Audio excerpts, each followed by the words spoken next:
ओम नमो भगवते वासुदेवाय नमः। कार्तिक मास के शुक्ल पक्ष की एकादशी को हरि प्रबोधनी एकादशी या देव उठान एकादशी कहा जाता है। इस दिन व्रत करने वाले भक्तों को अश्वमेघ यज्ञ और 100 राजस यज्ञों को करने के बराबर फल की प्राप्ति होती है। इस संपूर्ण चराचर जगत में जो भी वस्तुएं अत्यंत दुर्लभ मानी गई हैं, हरि प्रबोधनी एकादशी व्रत के प्रभाव से ऐसी वस्तु भी सहज ही प्राप्त हो जाती है। देवश्री नारद जी की जिज्ञासा को शांत करते हुए श्री ब्रह्मा जी कहते हैं कि हे पुत्र, मनुष्य के द्वारा किए हुए मेरु पर्वत के समान बड़े बड़े पापों को भी यह एकादशी एक ही उपवास से भस्म कर डालती है। इसी दिन भगवान श्री विष्णु अपनी योग निद्रा का त्याग करते हैं, जिसके परिणाम स्वरूप जड़ता में भी चेतना आ जाती है और सृष्टि में भी नई ऊर्जा का संचार होने लगता है। देवताओं में भी सृष्टि को सुचारू रूप से चलाने की नई शक्तियां आ जाती हैं। इसी व्रत का महानतम बताते हुए भगवान शंकर जी अपने पुत्र कार्तिकेय जी से कहते हैं कि हे व्रत धारियों में श्रेष्ठ कार्तिकेय, जो पुरुष कार्तिक मास की इस तिथि से अंतिम 5 दिनों 5 रात्रि में ओम नमो नारायण इस मंत्र के द्वारा श्री हरि का पूजन अर्चन करता है, वे समस्त नरक के दुखों से मुक्ति पाकर अनामय पद को अर्थात मोक्ष पद को प्राप्त हो जाता है। इस व्रत को भीष्म जी ने भगवान वासुदेव जी से प्राप्त किया था, इसलिए यह व्रत भीष्म पंचक नाम से भी प्रसिद्ध है। वेद पुराणों में ऐसी मान्यता है कि दीपावली के बाद पड़ने वाली एकादशी पर देव उठ जाते हैं। यही कारण है कि देव उठनी 11 के बाद से सभी रुके हुए शुभ कार्य जैसे विवाह, मुंडन, गृह प्रवेश आदि फिर से प्रारंभ हो जाते हैं।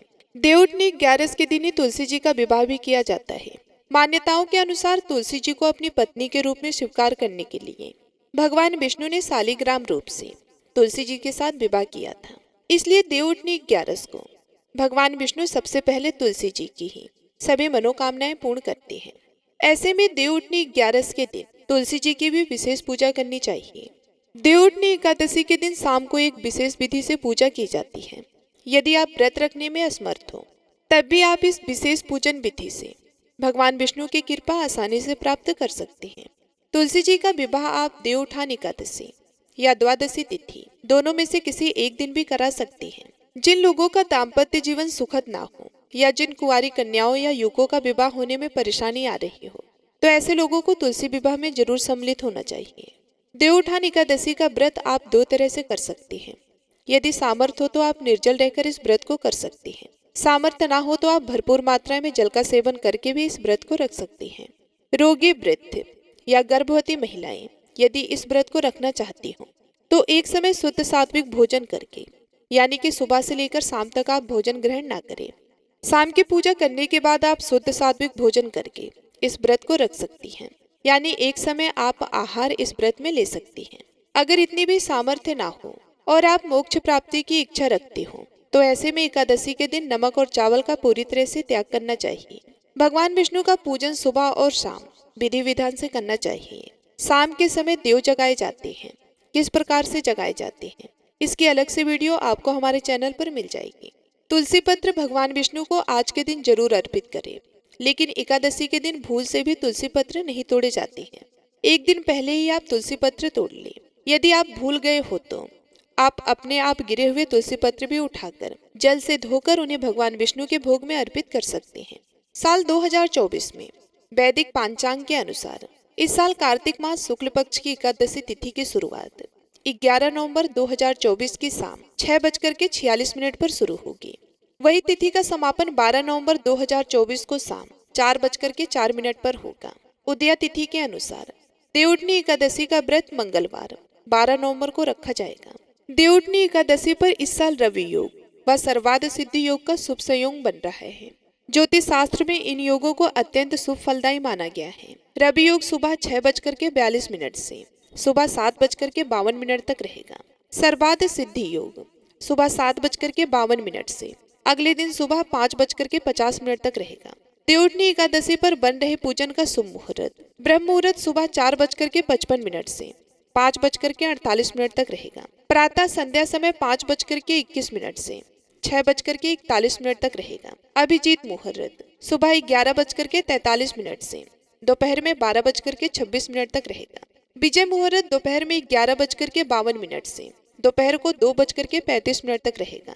गोधूली मुहूर्त शाम को 5:28 से शाम को 5:54 तक रहेगा। साय संध्या शाम को 5:28 से 6:47 तक रहेगा। ज्योतिष शास्त्र में राहु काल को अशुभ काल माना गया है। इस अवधि में शुभ कार्यों की मनाही होती है। देवउठनी एकादशी के दिन राहु काल दोपहर 2:46 से शाम को 4:07 तक रहेगा। इस दिन भद्रा सुबह 6:41 से शाम को 4:04 तक रहेगी। आइए अब जानते हैं एकादशी व्रत के पारण के समय के बारे में। तो देवउठनी एकादशी व्रत का पारण 13 नवंबर 2024 को किया जाएगा। व्रत पाड़ना का शुभ मुहूर्त 13 नवंबर को सुबह 6:42 से सुबह 8:51 तक रहेगा। देवउठनी एकादशी पर सुबह जल्दी उठकर स्नान ध्यान करें और भगवान विष्णु के व्रत का संकल्प लें। उसके बाद मंदिर की साफ सफाई करें और भगवान विष्णु धन की देवी माता लक्ष्मी का स्मरण करें। फिर भगवान को पंचामृत से स्नान कराएं, हल्दी या गोपी चंदन का तिलक लगाएं। उसके बाद भगवान विष्णु को पीले फूलों की माला, मिठाई, फल और तुलसी के पत्ते चढ़ाएं। भगवान विष्णु के ओम नमो भगवते वासुदेवाय या कोई अन्य मंत्र जपें। विष्णु सहस्त्र नाम का पाठ करें और आरती गाएं। पूरे दिन व्रत का पालन करने के बाद रात में भगवान का भजन कीर्तन करते हुए जागरण करें।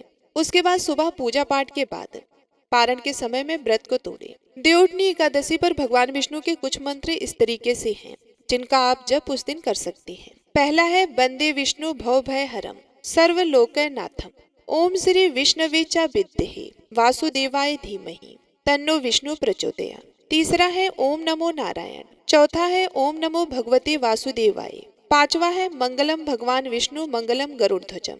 इस प्रकार से इन मंत्रों का जप आप देवउठनी एकादशी के दिन कर सकते हैं। देवउठनी एकादशी के साथ सभी शुभ कार्यों की शुरुआत हो जाती है। इस दिन शालिग्राम के साथ माता तुलसी का विवाह होता है। इस दिन तुलसी पूजा का विशेष महत्व होता है। इस दिन तुलसी और शालिग्राम की पूजा करने से पितृदोष का शमन होता है। इस दिन व्रत करने से व्यक्ति की कुंडली में चंद्रमा की स्थिति मजबूत होती है। तो ये थी आज की वीडियो। उम्मीद करती हूँ आप सभी लोगों को पसंद आई होगी। यदि हमारी वीडियो, हमारी जानकारी आप सभी लोगों को अच्छी लगी तो वीडियो को लाइक करके चैनल को सब्सक्राइब करना बिल्कुल भी मत भूलिएगा। साथ ही कमेंट बॉक्स में जय श्री कृष्णा, जय श्री राधे जरूर लिखिएगा।